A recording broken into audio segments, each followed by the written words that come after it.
খুলনা বিভাগের 10 জেলা থেকে বছরে গড়ে 600 থেকে 700 লাশ আসে খুলনা মেডিকেল কলেজের মর্গে। এসব রোগীর ময়নাতদন্তের জন্য পদে পদে বিপত্তিতে পড়তে হয় ফরেনসিকের সাথে সম্পৃক্ত সকলকে। দীর্ঘদিন ধরে লাশ রাখার দুটি ফ্রিজই নষ্ট রয়েছে।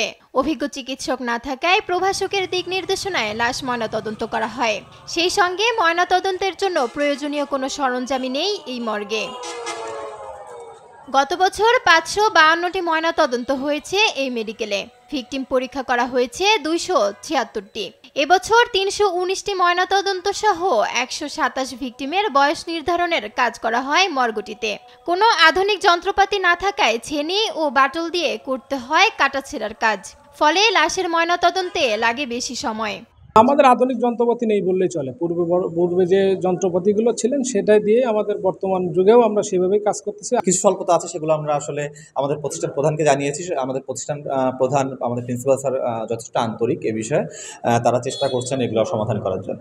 মেডিকেলের ফরেনসিক ডিপার্টমেন্টের নানা সংকটের কথা স্বীকার করে সমাধানের জন্য স্বাস্থ্য মন্ত্রণালয়ের দৃষ্টি আকর্ষণ করেছেন এ শিক্ষক।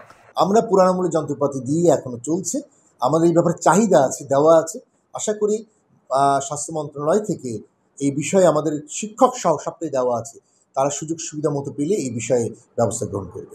লাশঘরের সংস্কার কাজ শেষে আধুনিক যন্ত্রপাতির ব্যবস্থা করা হবে বলে আশ্বাস এ মেডিকেলের অধ্যক্ষের। অন্যান্য যন্ত্রপাতি আমি আগে ঘরটার কাজ শেষ করে নিয়ে তারপরে আমি চেষ্টা করব অন্যান্য যন্ত্রপাতি নিয়ে আসার, এবং আমি এখানে শিক্ষক আনার ব্যাপারেও আমি অনেক চেষ্টা করেছি। ডিজি অফিসে বারবার আমি চিঠি দিয়েছি যে আমার এখানে ফরেনসিক মেডিসিনের বিভাগে বিশেষজ্ঞ চিকিৎসক নাই। ফরেনসিক বিভাগের মতো স্পর্শকাতর একটি বিভাগের সংকট নিরসনে সরকারের সহযোগিতা প্রত্যাশা করেছেন সংশ্লিষ্টরা। নিউজ ডেস্ক, দেশ টিভি।